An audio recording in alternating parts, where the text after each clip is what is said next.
Spoiler alert! Spoiler alert! The following video will contain spoilers from the Flash Season 4 premiere episode, The Flash Reborn. So, if you don't want anything spoiler ruined for you, please stop watching now. Hey guys, Dave here. Alright, well, it's been a while since I've got to do one of these.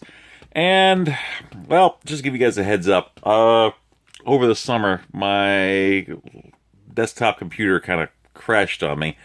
I was hoping to try to get it to a shop and get it fixed, but since I'm currently like a vehicle, I'm kind of working on that. A wonderful friend of mine who rather remain anonymous donated a new computer to me, so I've got to get that set up. So before I can do that, I'm going to have to start using my phone here to do my roasts and reviews. So hopefully when I get it finally up and calibrated, I can finally use it. So we'll just go from there. So anyway. I'm going to try to streamline things a little bit here for my Flash reviews. There's a lot that happened in the episode. I'll try to touch on things, but don't worry, what I don't talk about in the actual reviews themselves, I will most definitely go to in other videos, like theories and whatnot. Like, I'm probably going to have to do another theory video on Killer Frost, how now she's going all Jekyll and Hyde. I think I need to explain more and more about how her powers work, but I digress.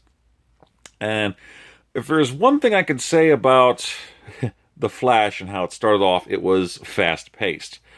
I mean, seriously, it's jumping off. Yes, I mean, Iris is doing the recap now because you're the lead into because Barry's in the Speed Force. And we have Vibe and Kid Flash doing their best to stop Peekaboo. And she's giving these guys a run for their money. Also, Joe's in tow, trying to take them on, so... Eventually, it takes the three of them to take down one metahuman. So, apparently Barry makes it look really easy. You know, they're patting themselves in the back. Wally's really trying to make Team Kid Flash happen, and they just ain't gonna work. And it's just, although they're doing what they can, they feel a couple men short. I mean, Caitlin's nowhere to be found. We've got, Iris, pretty much given up on Barry completely. Won't even look at photos with him, things like that. And shortly after that, we have a Samuroid, which sounds like something you have to put ointment on your ass for. But this actually isn't a bad little generic, robotic bad guy. I mean, it's pretty potent. He's able to give the heroes a run for their money with a sword that's able to do a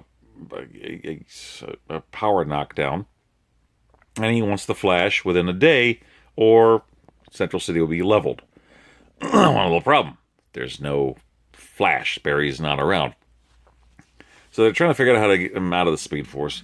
Turns out Cisco's been working on an idea for a few months, and he needs some people to get the band back together. So he ends up finding Caitlin slinging drinks in a bar.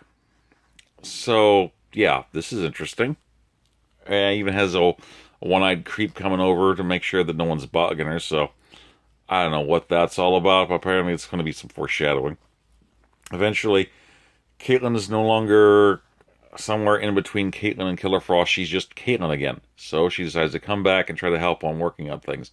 So they use a device, a quartz sphere, tuned to Barry's biomolecular thing. The idea is to essentially do a Raiders of the Lost Ark swap. They open a breach to the Speed Force, they find Barry, and they swap the sphere in it so that the Speed Force prison is stabilized, but then get Barry out. They try, and it looks like everything failed. However, in the middle of town, a huge Speed Force portal opens up, almost swallowing a bus, and some streak, literally a streak, comes running out of it, across God knows where, and ends up almost getting hit by a truck. And it's a naked but hairier Barry. So, apparently he thinks, that rocking a beard is cool, so, hey, I don't blame him. Anyway, so they find him writing something that I thought was interlac on the walls. Now, interlac in the comics is a language in the 30th and 31st century that is written and spoken by a lot of the citizens. It's kind of like taking over English. It's also the main language of the Legion of Superheroes. But, I don't know, if it is interlac, I'm not really entirely sure, but it's something to look into. Especially since it's going to be in the Legion on Supergirl. I don't know what's going on with that. But it turns out that Barry's mind is scrambled eggs. When he tries to talk, he's nutsy cuckoo. I mean, he's incoherent. He just goes back to writing, and apparently he's quoting everything he ever said in the pilot episode of The Flash. So, well, this is going bonkers. They're trying to get back to him, and they try to take him back. But they end up sedating him. They're trying to, hopefully think that his brains are unscrambled by now. They wake him up, try to show him the new suit. He goes running around like a fucking tornado, tearing all hell up in there. And then he ends up getting stopped by a cold blast. Is it Caitlin? Kind of. It's Caitlin with Captain Cold's cold gun, which I gotta admit, it's kind of an awesome look. So, and she's like, "Are you expecting someone else?" So, so they're giving Caitlin a little more personality. So that's kind of fun. They end up putting him in one of the cells in the pipeline, just to keep him from hurting himself and anyone else. So the cyberoid shows up, and they're figuring, okay, well, if he wants the Flash, they're going to give him the Flash. So Wally puts on the red suit, and he tries to vibrate his face to take him on, but the guy is a very big expert. He's like, "You're not the Flash. I want the best," Apparently, this guy is nothing but a cybernetic Pokemon trainer. I want to be the very best, like no one ever was. So, he ends up stabbing him through the leg, and says, "If I don't get it by nightfall, we're screwed." Which, here's the thing. They say, arrive by nightfall. The next time we see them is in the middle of the freaking day. What happened to nightfall? I'm trying not to roast you the first freaking thing out. I'm going to be doing that with Legends. I'm trying not to roast the Flash the first day out. Do you not know the difference between day and night? Bright out, dark out. I mean, for a freaking Android samurai, pick up a light filter, please.